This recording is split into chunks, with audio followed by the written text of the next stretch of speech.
मैंने कहा सदन चले कितने मेरे परिवार में घटना हुई। अभी एक हफ्ते पहले आपका एक प्रोटेस्ट हुआ कि उसमें से 50% कार्यकर्ता रहे आपके सारे बड़े कार्यकर्ता बड़े नेता गायब थे। ये आप एक FIR लेके आए, इसमें आप चिन्हित कर रहे हैं तो केस लाइसेंस कराया गया, लेकिन आपका कोई नेता सड़क पे आकर के ये कहने को तैयार नहीं। देखिए हम लोग सड़क पर भी संघर्ष कर रहे हैं। सदन के दिन भी जब हमारा सत्र चालू हुआ उन्होंने पहले दिन भी संघर्ष किया, आपने देखा राष्ट्रीय अध्यक्ष जी भी संपर्क हुए थे। आखिरी दिन भी हम लोगों ने इतनी सारे गलत जो गैर कानूनी मुकदमे लगाए जा रहे हैं उसको लेकर हम लोगों ने सदन से वॉकआउट किया है। अब दिक्कत इस बात की हो गई है कि आम जनमानस में लॉ एंड ऑर्डर को लेके, पुलिस को लेके एक विश्वास उठा सा जाए। उन लोगों के अंदर डर की भावना कि ऐसा ना हो जाए कि हम लोग भी गलत केसेस में फंसा दिए जाए, हम लोगों के परिवार को गलत केसेस में जेल भेज दिया जाए। तो जो कॉमन आदमी होता है, जो बेचारा भोला भाला आदमी होता है, जिसकी जो मतलब कि अपनी नौकरी करता है, किसानी करता है, उस पर वो डरता है। डर का माहौल है। तो ये मान ले समाजवादी पार्टी कार्यकर्ता डरने लगे। 26 सितंबर को दीपनारायण सिंह यादव को जेल, बिल्कुल सही। 27-28 सितंबर को आपका अधिवेशन होता है प्रदेशी और राष्ट्रीय, जिसमें अखिलेश यादव सार्वजनिक तौर पे पूरी पार्टी के सामने ये कहते हैं कि झांसी के विधायक को जेल भेज दिया। 28 सितंबर से लेकर 10 अक्टूबर यानी 9 दिन पार्टी सब इस बात का इंतजार करती रही कि हम डेलीगेट बनाएंगे, तब डेलीगेट भेजेंगे, और इस बीच में मुकदमे हो जाते। एक क्वेश्चन आपने कर लिया देखिए, जब आपने जो डेट बताई, आपको ही पता है, आप तो बहुत ही वरिष्ठ पत्रकार हैं। 26 की आपने बताई, अधिवेशन का आपने बताया कि उसमें राष्ट्रीय अध्यक्ष जी ने बताया। उसके बाद 2 तारीख को हमारे संरक्षक, हमारे नेता धरतीपुत्र मुलायम सिंह जी 2 तारीख को एडमिट हो गए।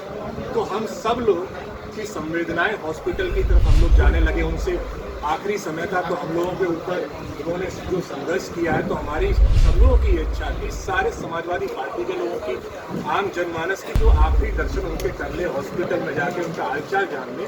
तो हम सब लोग दिल्ली की तरफ जाते रहे उस दौरान, क्योंकि हम सब लोग शोक की लहर हम लोगों के अंदर थी, क्योंकि उनका आखिरी समय था।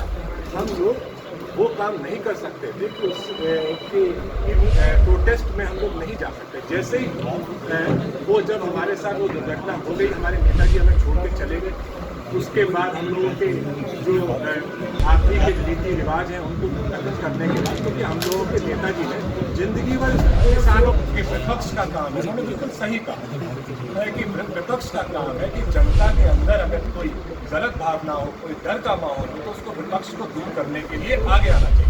उन्होंने उनकी बात बहुत अच्छी कही है, इस बात से हम लोग सहमत हैं। हम लोग न्यायपालिका में अपनी पैरवी करेंगे और जमीन पर भी आके हमारे प्रोटेस्ट आपको आगे चल के जाने देंगे। मुझे ये बताइए, जब से योगी बाबा जी की सरकार आई हुई है, तब से मैं देख रहा हूँ कि समाजवादी पार्टी लोग कहीं ना कहीं डरे हुए तो लगते हैं मुझे, या डर का माहौल बना हुआ है। लेकिन मैं देखता हूँ कि जब आपका कार्यकर्ता उसके ऊपर मुसीबत आती है, यहाँ पर गुलशन यादव है, पंजाब यादव है, या छोटे छोटे हैं, तो बेचारे जब पीड़ित होते हैं तो बड़े बड़े नेता तो आते नहीं है, ना कोई विधायक आता, ना उनके समर्थन में कोई सांसद आता, कुछ भी ऐसा नहीं होता है। तो आज जो मान लीजिए अब जो इन विधायक जी के संग में जो दिक्कत आ रही है या जो समस्या आ रही है, उसको लेकर आप लोग जो मीटिंग कर रहे हैं, तो क्या आप लोगों ने छोटे कार्यकर्ताओं, मतलब इतना सब होने के बाद भी एक व्यक्ति भी लाइट पे चौराहे पे बैठने की किसी की हिम्मत नहीं हुई क्या? सबसे पहले का बहुत अच्छी बात है, माहौल डर का है। समाजवादी पार्टी का कार्यकर्ता डरा, समाजवादी पार्टी का कार्यकर्ता अलग से बन के नहीं आता, वो इन्हीं जनता के लोग हैं, किसान होते हैं, मजदूर होते हैं, गरीब होते हैं, वो जनता के लोग हैं। समाजवादी पार्टी का कार्यकर्ता के कोई एक अलग वर्ग नहीं है। तो उन्होंने आपने कहा डर का माहौल है, तो आपने बिल्कुल सही कहा, क्योंकि जब गलत मुकदमे लगने लगता है, जिसपे हम लोगों का विश्वास है, पुलिस प्रशासन पे जिसपे हमारा विश्वास होगा, जिसपे हमारी न्यायपालिका पे विश्वास हो, सब पर विश्वास हो, हमारा विश्वास कहीं ना कहीं टूटने लगता है। डेमोक्रेटिक कंट्री में, संविधान में जब हमारा विश्वास ऐसा डगमगाने लगता है तो डर का माहौल आता है। वो सही बात है। आपको दूसरी बात कार्यकर्ता नहीं, आप लोग विश्वास करिए, जिस दिन समाजवादी पार्टी आंदोलन करेगी हम लोग सड़कों में दिखाई देंगे। आपने देखा भी होगा जिस दिन सड़कों में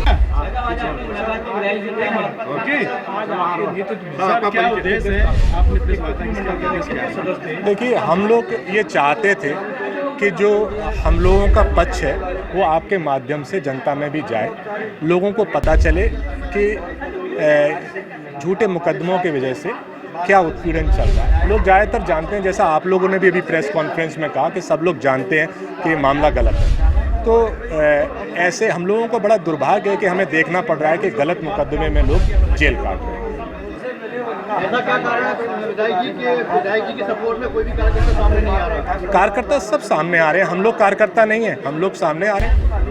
अभी तक कोई ऐसी कार्रवाई नहीं हो पाई है आपके सपोर्ट करने? अब विधायक जी का सपोर्ट कर सके, अभी तक कुछ ऐसा समझ में नहीं आया। नहीं, देखिए अभी रणनीति हम लोगों की चली रही है, हम लोग न्यायपालिका पर विश्वास है, कोर्ट में हमारा रिप्रेजेंटेशन चल ही रहा है और ज़रूरत पड़ेगी तो ज़मीन पे भी आंदोलन होंगे। जब ज़मीन पे आंदोलन होंगे तो सब दिखाई देंगे, फिर से दिखाई देगा। अभी आपने जानते हैं पिछले 1 महीने से समाजवादी पार्टी शोक सभाओं में थी, हमारे नेताजी बीमार चल रहे थे तो हम लोगों ने प्रोटेस्ट नहीं किया, लेकिन अब करेंगे, अब करेंगे, सब लोग साथ होंगे, सारे लोग साथ होंगे। आज की प्रेस वार्ता किस लिए रखी गई है?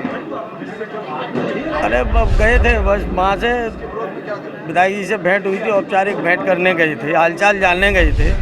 कल उनके परिवार वालों से भी मिले थे और ये औपचारिक भेंट थी। विधायक जी को जेल हुए काफी समय हो गया, आज इतना समय क्यों हो गया आपको? अरे आपको ये भी मालूम है कि माननीय 2 तारीख से हमारे नेताजी हॉस्पिटल में थे, हमारा पूरा परिवार, सभी लोग, बल्कि आम जनता, हम सब लोग उसमें परेशान थे। नेताजी का स्वास्थ्य जानने के चक्कर में हम लोग दिल्ली मेदांता में रहे, उसके बाद तुरंत घटना हो गई, तो वो संकट का दौर था, हम क्या पूरा देश दुखी था।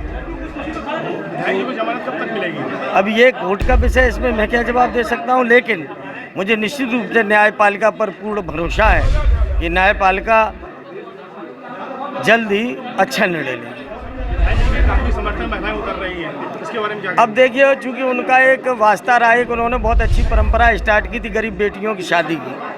अब हमारे यहाँ जनपद में, मेरे जनपद में व्यक्तिगत मैनपुरी में, हमारे यहाँ जो गरीब वर्ग है वो आर्थिक मदद तो चाहता है, लेकिन सामूहिक विवाह की परंपरा हमारे यहाँ नहीं है। लेकिन हमने जब देखा विधायक जी ने अपने यहाँ की तो मुझे अच्छा लगा।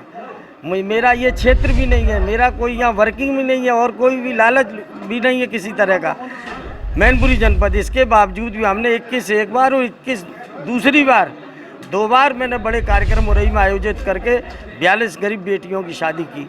अब जो बेटियां मिलने आई थी तो निश्चित रूप से उनकी सिंपैथी होती है। अब जैसे हमने 42 बेटियों की शादी की, उनमें एक बच्ची ख़त्म होगी, आज 41 है, और वो बेटियां हमेशा बेचारी फ़ोन करती हैं, कुशल क्षेम पूछती हैं। टिकट के दौर में टिकट की चिंता रहती है, इलेक्शन के टाइम में हार जीत की चिंता रहती है, हमेशा उनकी सिंपैथी हमारे पास रहती है। इसी तरह इन बेटियों की भी व्यक्तिगत सिंपैथी माननीय विधायक जी के साथ थी, जिसमें वो अपनी बात रखने आई थी।